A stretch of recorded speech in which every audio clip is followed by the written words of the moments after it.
The research ship Whispered Dawn drifted through the empty space between dead worlds. Its hull was smooth and white, like polished bone against the black of space. Inside, senior researcher Vexhai moved through the narrow corridors with practiced ease.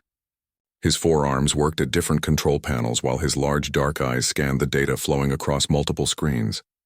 The Zephyrians had been exploring dead civilizations for over 300 cycles. They were good at it. Patient. Careful. They would arrive at a system, scan the planets for ruins, and catalog whatever they found. Ancient cities, forgotten technologies, warnings left behind by species that no longer existed. It was quiet work that suited their people well. Vexhai's team consisted of 12 researchers. They had been working in this particular system for 2 months now. The planets here had died long ago, their surfaces cold and lifeless, but the ruins were fascinating. They had found evidence of at least 6 different civilizations that had lived and died in this place over millions of years. Another, Power Surge in Section 7, called out researcher Mintea from her station. She was young for this kind of work, but her skills with ancient technology were impressive. The old emergency beacon is acting up again. Vexhai made a dismissive gesture with one of his lower arms. That thing is older than our ship. It probably predates our great-grandparents. Let it complain. As long as it doesn't interfere with our scans, we can ignore it. The emergency beacon was indeed ancient. It had been installed during the early days of Zephyrian space travel, when their ships were crude and dangerous. The beacon was designed to broadcast distress signals in multiple languages and formats, hoping that someone, somewhere, might hear and offer help. But those days were long past. Modern Zephyrian ships had better communication systems. The old beacon was just a relic they kept because regulations said they had to. Mintea frowned at her readings. The surge is getting stronger, and it's affecting the frequency modulation. The beacon might actually be broadcasting something. Broadcasting what? Vexhai moved to look over her shoulder. The data on her screen showed various energy spikes and signal patterns. It's just old circuits failing. Nothing to worry about. But Mintea was persistent. She pulled up the beacon's original specifications on another screen. Look at this. When it was built, it was programmed with over 40 different emergency protocols. Some of these languages, I don't even recognize them. Vexhai studied the list of protocols. Many were indeed unfamiliar. The beacon contained distress signals in languages that had been dead for thousands of years. Languages from civilizations that had vanished before the Zephyrians had even developed spaceflight. The builders of the beacon had apparently collected every emergency signal format they could find, just in case. Fascinating from a historical perspective, Vexhai said, but completely useless. There's nobody left who speaks these dead languages. Even if the beacon is broadcasting, it's shouting into an empty galaxy. The power surge hit again, stronger this time. Throughout the ship, lights flickered and equipment hummed with extra energy. In the beacon's housing, ancient circuits that had been dormant for decades suddenly came to life. The device began scanning through its vast library of emergency protocols, looking for the strongest signal pattern to broadcast. It found one. A format that promised to carry the farthest and reach the most receivers. The beacon didn't know or care that this particular protocol belonged to a species that was supposed to be extinct. It just began broadcasting, sending out a complex mathematical sequence followed by star charts and a simple message. Help needed. Coordinates follow. Please respond. The signal spread outward at faster than light speeds, riding the invisible currents of subspace that connected distant parts of the galaxy. It was a strong signal, boosted by the power surge, and it traveled much farther than the beacon's designers had ever intended. Meanwhile, 47 light-years away, Dr. Sarah Chen was finishing her 3rd cup of coffee of the night shift. The deep space monitoring array was quiet at this hour.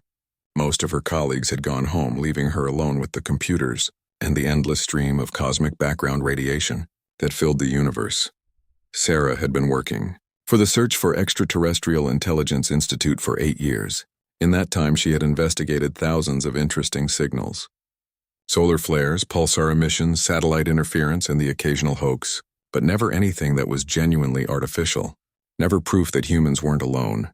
The alert chime made her look up from her reports. A new signal had been detected, something strong enough to trigger the automated analysis systems. Sarah pulled up the data and felt her breath catch in her throat. The signal was clearly artificial. It had mathematical structure, repeating patterns, and what looked like navigational data. But more importantly, it was using a format that human scientists recognized decades ago, when Earth had first begun sending signals into space. They had based their transmission protocols on mathematical principles that any intelligent species should understand. This incoming signal was using almost the exact same approach. Sarah's hands shook as she ran the signal through the translation programs. The mathematical sequences were easy enough to decode. They established basic concepts like counting, addition, and geometric relationships. But then came more complex data, star charts showing the position of various systems, and finally a section that made Sarah's heart race.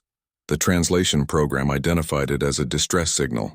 Someone, somewhere in space, was asking for help. Sarah immediately called her supervisor, Dr. James Webb.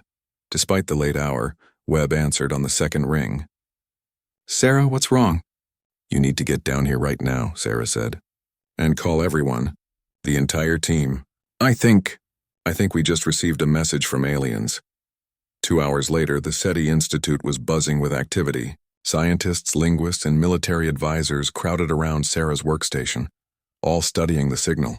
The data was confirmed and reconfirmed. The signal was definitely artificial, definitely from outside the solar system, and definitely asking for help. The coordinates in the message pointed to a system that human telescopes had cataloged but never studied in detail. It was too far away for normal observation, and there had never been any reason to look more closely. But now there was every reason in the world. Dr. Webb stood before the assembled crowd, his usually calm demeanor showing cracks of excitement and nervousness. "People, I think we all understand what this means. This is first contact, but it's not the kind of first contact we prepared for. Someone out there is in trouble and they're asking us for help. What do we do?" asked Dr. Martinez from the linguistics department. "We don't have ships that can reach that system. We barely have ships that can reach Mars reliably." "We might not have ships," Dr. Webb replied, "but our governments do. Or at least they have ships that could be converted for the journey. The question is whether they'll be willing to try." As the night wore on, word spread beyond the SETI Institute. Government officials were contacted. Military leaders were briefed. Scientists around the world were brought into the loop. By dawn, the most powerful people on Earth were aware that humanity had received its first message from an alien civilization, and that message was a cry for help. Far away in space, Vexhai was becoming increasingly annoyed with the malfunctioning beacon. The power surges were getting worse, and now they were interfering with the ship's other systems.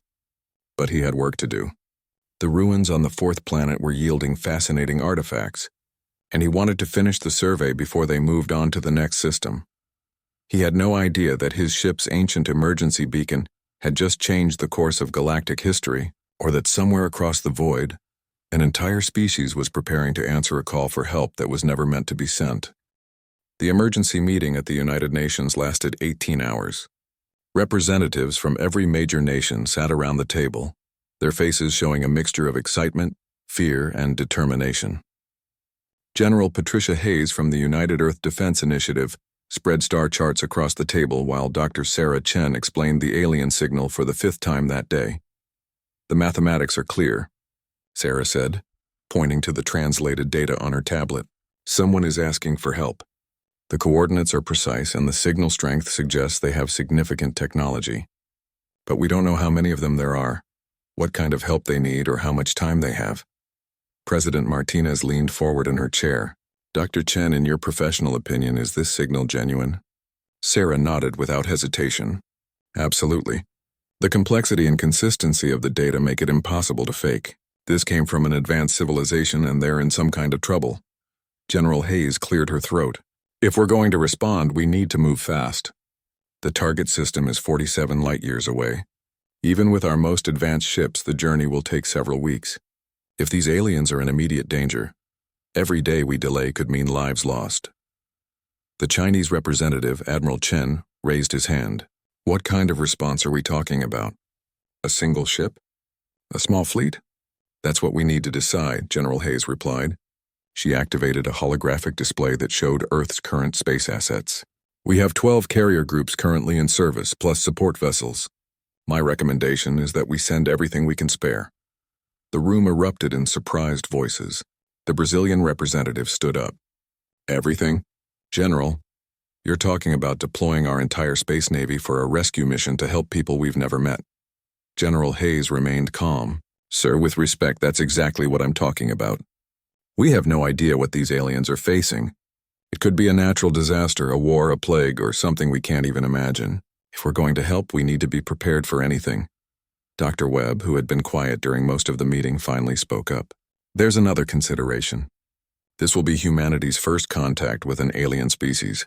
How we respond will set the tone for all future relationships. If we send a small, cautious mission, what does that say about us? But if we send a major relief effort, it says we're the kind of people who cross the galaxy to help strangers, finished President Martinez. She looked around the room at the other world leaders. I think that's exactly the message we want to send.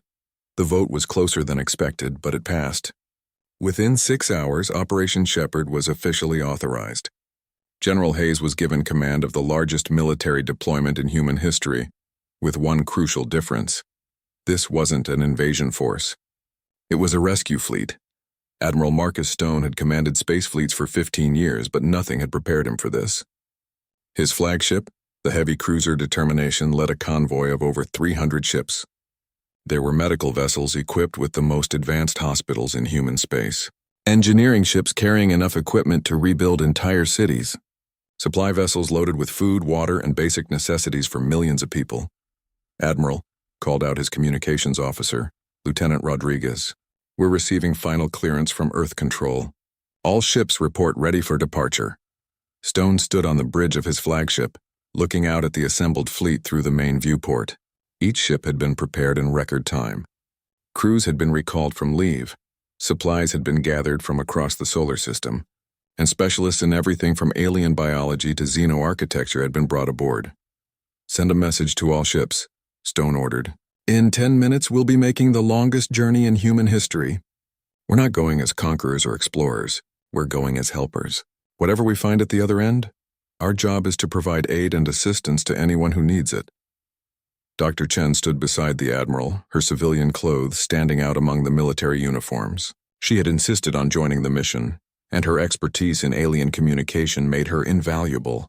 Admiral, what if we get there and find out it was all a mistake? What if they don't actually need help? Stone considered the question. Then we'll apologize for the misunderstanding and offer our friendship instead. But Doctor, I've been in enough emergency situations to know that when someone sends a distress signal, they usually mean it. The fleet jumped to faster-than-light speed in perfect formation.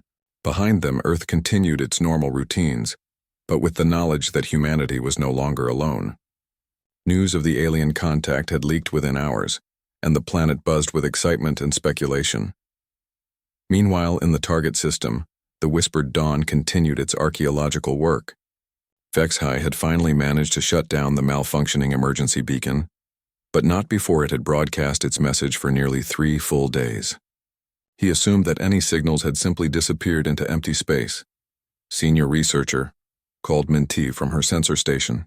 Her voice carried an unusual note of concern. I'm detecting something strange on the long-range scanners. Vexhai moved to look at her display. At first, he saw nothing unusual. Space looked the same as always, empty, dark, and peaceful. But then Mintia enhanced the image and his blood ran cold.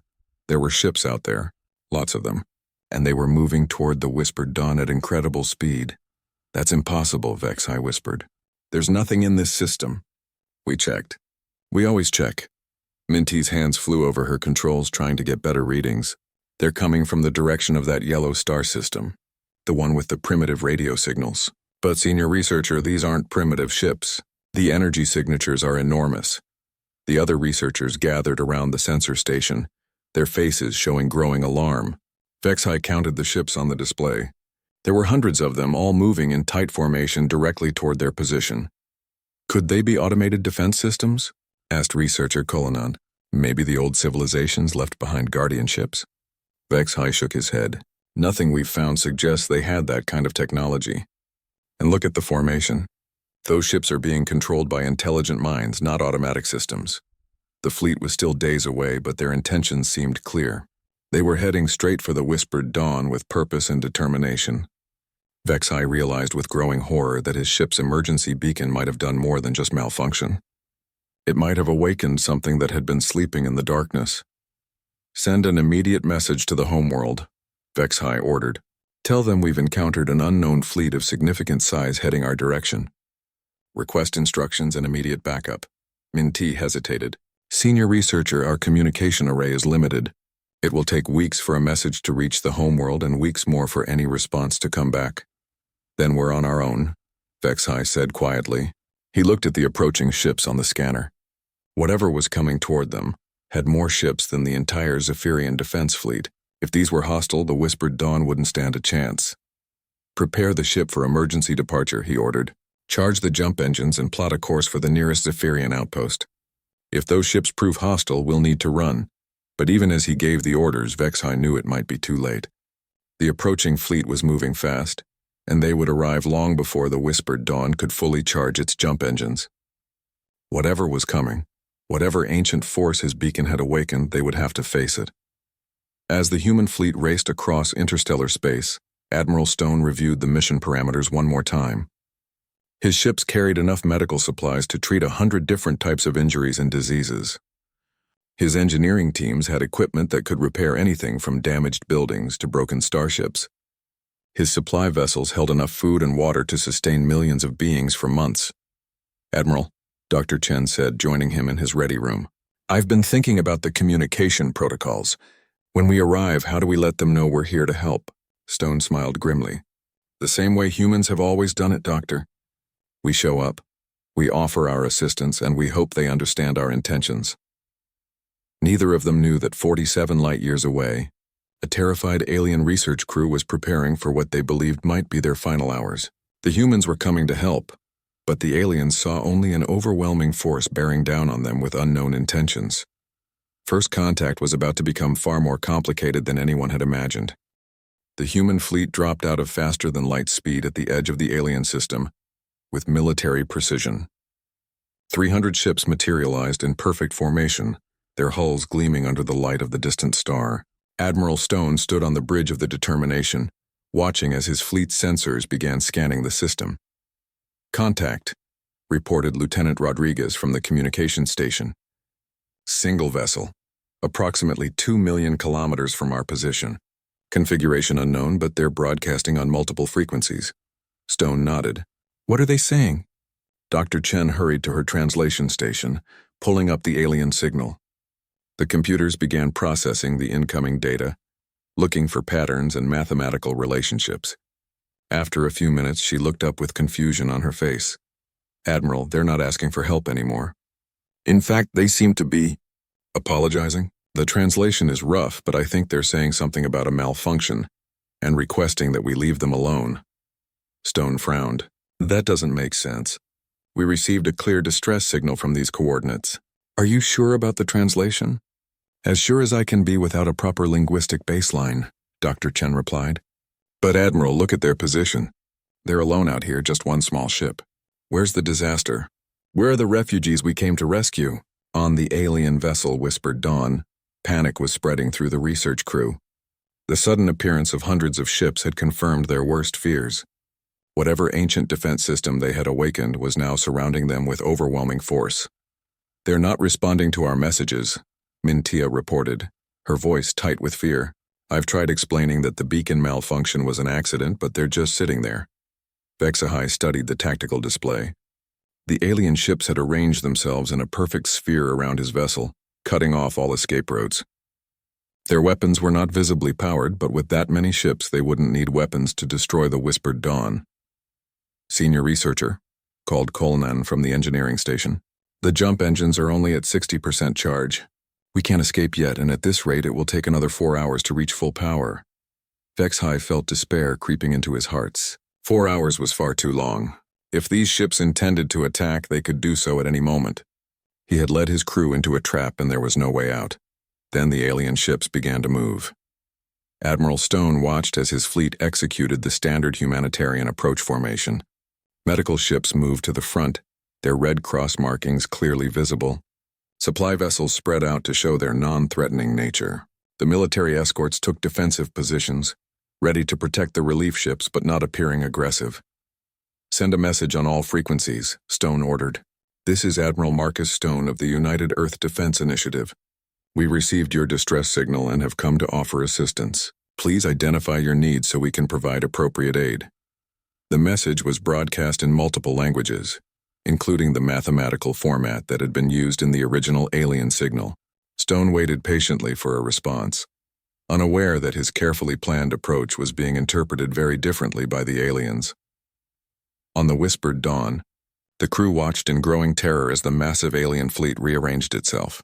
The ships with red markings were moving closer, and to Zephyrian eyes those markings looked like targeting symbols. The larger ships were spreading out in what appeared to be an attack formation. They're surrounding us completely now, whispered Mintia. And those ships in front? They're huge. Each one is 10 times the size of our vessel. Vexhai tried to maintain his composure, but fear was making his hands shake. The alien message was repeating constantly, but their translation computers couldn't make sense of it. The mathematical portions were clear enough, but the linguistic elements were completely foreign. They keep mentioning something about distress and assistance, reported their communications officer. But the context suggests they might be demanding our surrender. What do we do? Asked Cullinan. The jump engines won't be ready for hours and we can't fight that many ships. Vexhai closed his eyes, trying to think. In all his years of archaeological research, he had studied the rise and fall of dozens of civilizations. Many had been destroyed by making the wrong choice at crucial moments. He couldn't let his crew suffer the same fate. Open a communication channel, he decided. Full spectrum broadcast. Maybe we can negotiate. Admiral Stone's patience was beginning to wear thin. The alien vessel continued to send the same apologetic message about a beacon malfunction, but they weren't responding to his offers of help. He was starting to wonder if there had been some kind of misunderstanding. Dr. Chen, he called. Are you certain about the translation of their original distress signal? Dr. Chen double-checked her work for the 10th time. Yes, Admiral. The signal we received on Earth was definitely a call for help, but now they're saying it was an accident. Could it have been an automated system? Something that activated by mistake? It's possible, Dr. Chen admitted. But if that's the case, why did they send it for 3 full days? And why isn't anyone else responding to our offers of assistance? Lieutenant Rodriguez looked up from his station. Admiral, we're receiving a new transmission from the alien vessel. Different format, much more complex. The new message appeared on Dr. Chen's screens and she began working to decode it. The mathematical portions established basic concepts, but then came something that made her pause. Images. The aliens were sending visual data. Admiral, they're showing us pictures of their ship. And I think they're trying to tell us they're not a threat. Look at this. The images showed the interior of the alien vessel. It was clearly a research ship, not a military craft. The beings inside looked delicate and peaceful, with large eyes and multiple arms. They were gesturing in what appeared to be submissive postures. Stone studied the images. They're scared, he realized. They think we're here to attack them, Dr. Chen nodded. That would explain why they keep apologizing and asking us to leave. From their perspective, they accidentally sent a signal and now we've shown up with a massive fleet. Stone felt a mixture of relief and embarrassment. There was no disaster here, no refugees to rescue. Just a small research crew that had made an innocent mistake and was now terrified by humanity's response. Send a new message, Stone ordered. Make it clear that we're not here to harm them. Explain that we received their signal and came to offer help, not to threaten. The message went out on all frequencies, accompanied by images of human medical facilities, supply ships, and rescue operations from Earth's history. Stone hoped the aliens would understand that the massive fleet was intended for humanitarian purposes, not conquest. On the whispered dawn, the crew watched in amazement as the alien response played out on their screens. The images showed beings similar to themselves in size and apparent intelligence, but with only 2 arms and smaller eyes. More importantly, the pictures showed these beings helping others. Medical treatment, disaster relief, rescue operations, I think they're trying to tell us they came to help, Mintia said slowly. These images show them aiding others in distress. Vexhai stared at the display. You mean they received our beacon signal and actually came to rescue us? They traveled across interstellar space because they thought we needed help? It's the only explanation that makes sense, Cullinan added. Look at their fleet composition. Those aren't warships in the traditional sense. They're support vessels, medical ships, supply carriers. This is a relief fleet, not an invasion force. The realization hit Vexhai like a physical blow. These aliens had detected his ship's accidental distress signal and had responded by sending what appeared to be their entire space navy to provide assistance. The scale of their response was beyond anything he could have imagined. "How many ships did you count?" he asked Mintia. "Over 300, and some of them are enormous. Admiral, this represents more military resources than our entire civilization possesses." Vexhai felt a chill run through his body. These aliens had casually deployed a fleet larger than anything the Zephyrians could muster, and they had done it for a rescue mission. What kind of species had that level of resources and used them to help strangers? "Send a response," he ordered. "Thank them for their concern, but explain that we don't require assistance and ask them about their intentions.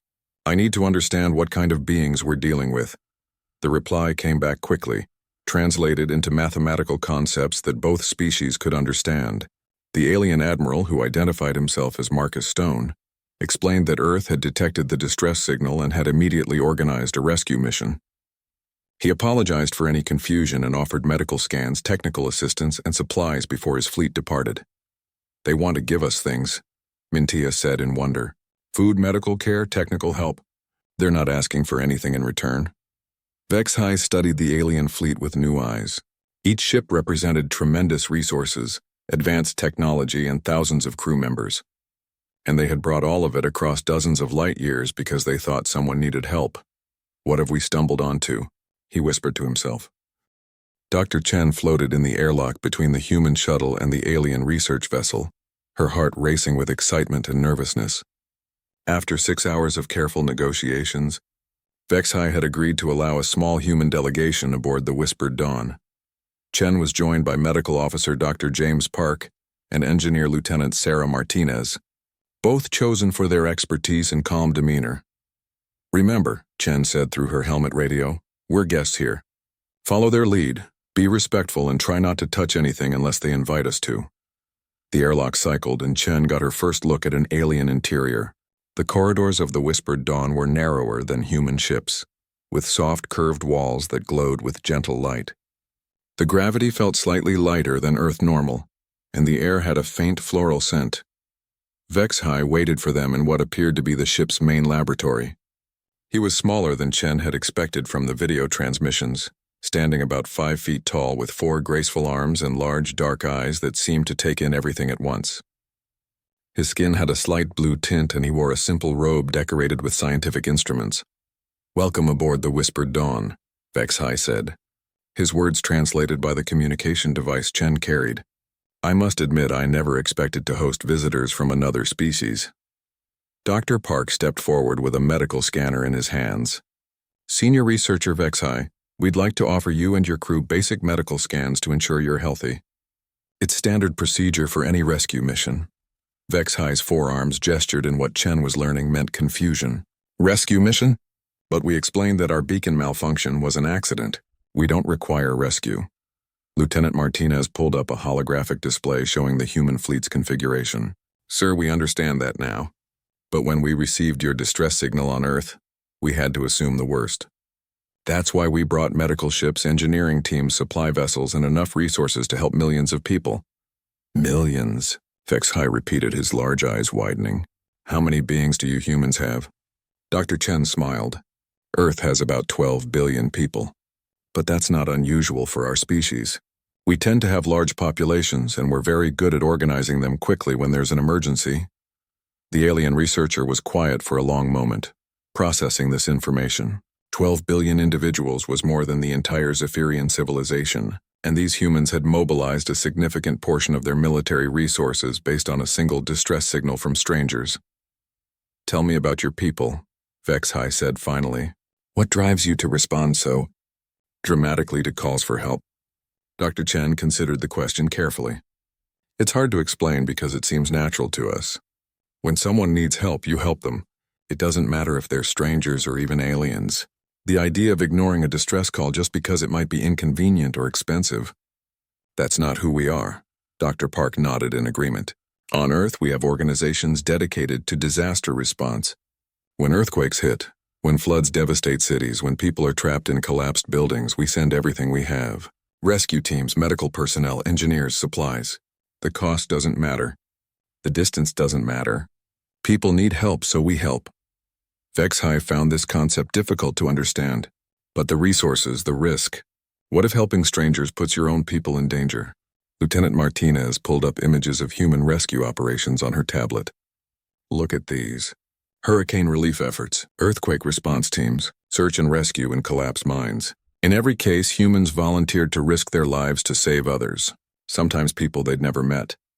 The images showed humans wading through dangerous floodwaters to rescue families, climbing through unstable rubble to reach trapped victims, and working for days without rest to provide medical care to disaster survivors. HFY studied each image with growing amazement. "This is normal behavior for your species?" he asked. "Completely normal," Dr. Chen confirmed. "In fact, the unusual thing about your situation is that we brought military ships at all. Usually, our disaster response is handled by civilian organizations. But since this was first contact with an alien species, our governments wanted to be prepared for anything." HFY gestured for the humans to follow him deeper into the ship. They passed through laboratories filled with archaeological artifacts and research equipment.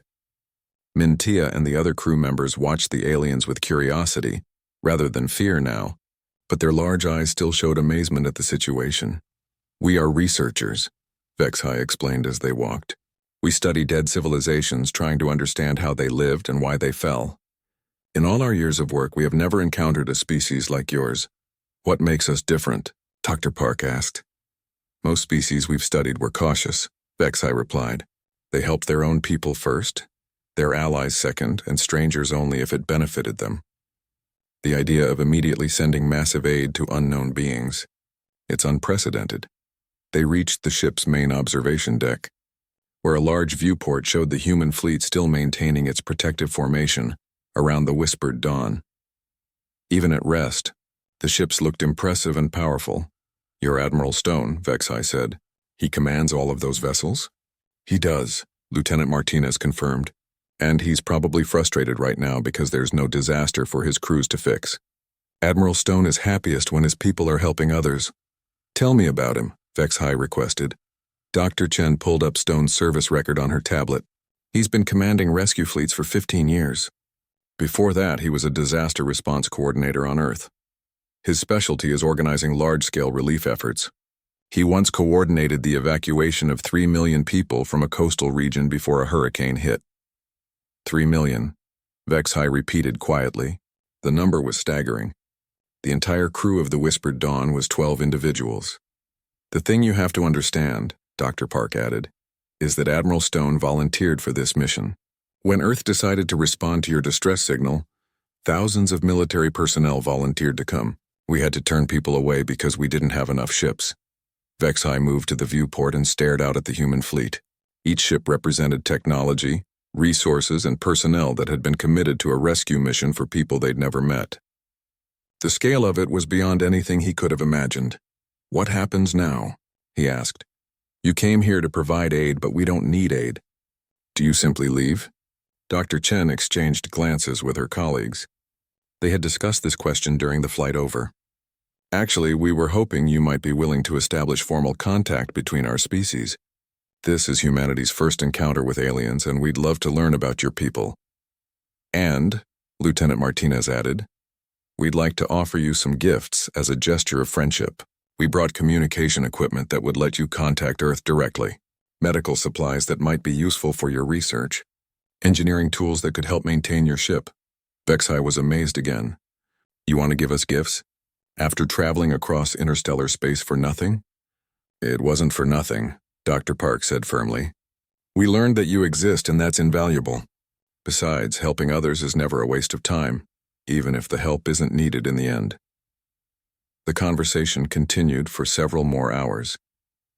The humans shared stories of Earth's history, their technological development, and their philosophy of mutual aid.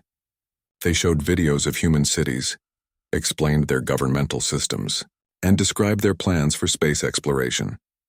In return, HFY told them about Zephyrian civilization, their archaeological research, and their discoveries about ancient species. He explained how his people had developed slowly and carefully, avoiding the mistakes that had destroyed other civilizations. "Your species fascinates me," HFY said as the visit neared its end. "You have the resources and technology to conquer, but you choose to help instead. You could have demanded tribute or territory from us, but you offer gifts." Dr. Chen smiled. "That's just who we are.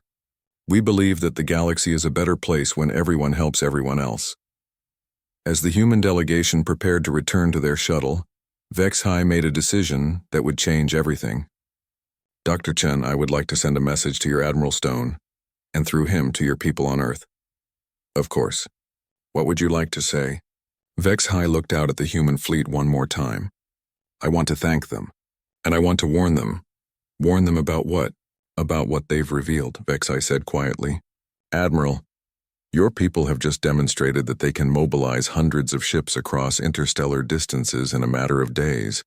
You did it for a rescue mission, but that same capability could be used for war. There are species in this galaxy who will see your fleet not as a humanitarian force but as a threat." Dr. Chen felt a chill run down her spine. "Are you saying we've made enemies by trying to help?" "I'm saying you've announced to the galaxy that humanity possesses resources and capabilities that most species can only dream of. And you've shown that you're willing to use those resources to help strangers. Some will see that as an opportunity, others will see it as a danger." The humans returned to their shuttle with much to think about. 6 months after the first contact incident, HFY stood before the Galactic Council on their homeworld of Nexus Prime. The massive chamber held representatives from 47 different species, their various forms creating a strange and colorful assembly. Some floated in specialized atmosphere suits, others sat on crystalline structures, and a few existed as energy patterns within containment fields.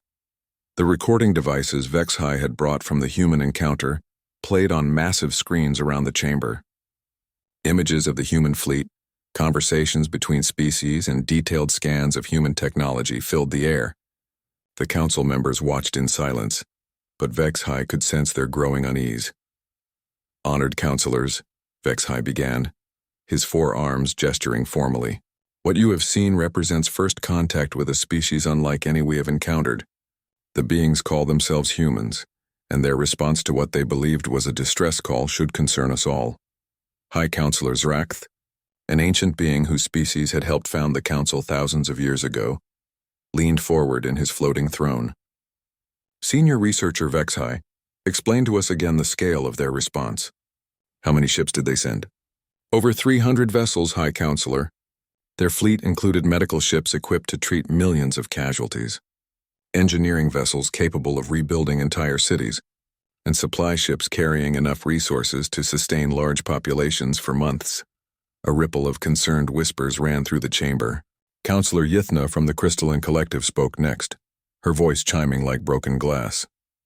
"And they deployed this fleet in response to a single distress signal from a species they had never encountered?" "That is correct," HFY confirmed. "They detected our accidental beacon transmission, and within 72 hours had mobilized the largest rescue fleet in their history. Their admiral informed me that this is normal behavior for their species." The counselors exchanged worried glances. The implications were staggering.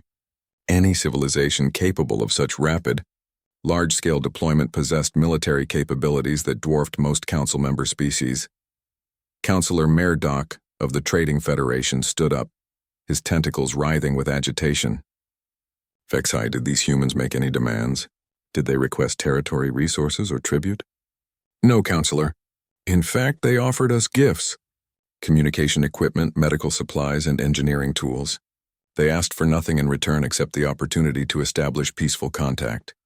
This information seemed to disturb the council even more than the military displays. Species that conquered through force were predictable. Species that gave gifts while commanding overwhelming fleets were far more dangerous.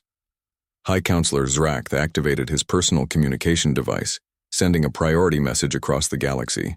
Within hours, the recording of HFY's encounter would be transmitted to every major civilization. The news would spread. A new species had emerged, one with resources and capabilities that defied understanding, but the news was already spreading through other channels. In the 3 months since the Whispered Dawn had returned to Zephyrian space, Other species had begun detecting human activity. Long-range sensors picked up massive construction projects in the Sol system. New ships were being built at an incredible pace. The humans were clearly preparing for something.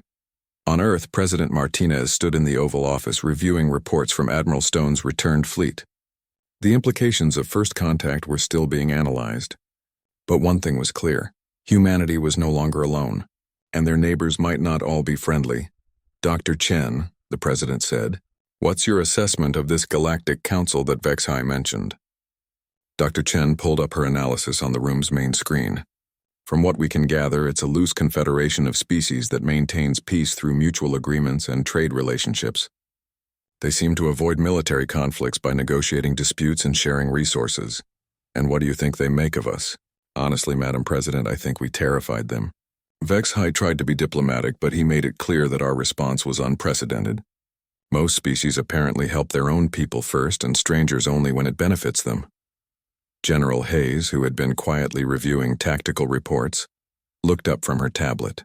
"Madam President, I've been analyzing the intelligence we gathered about galactic civilization.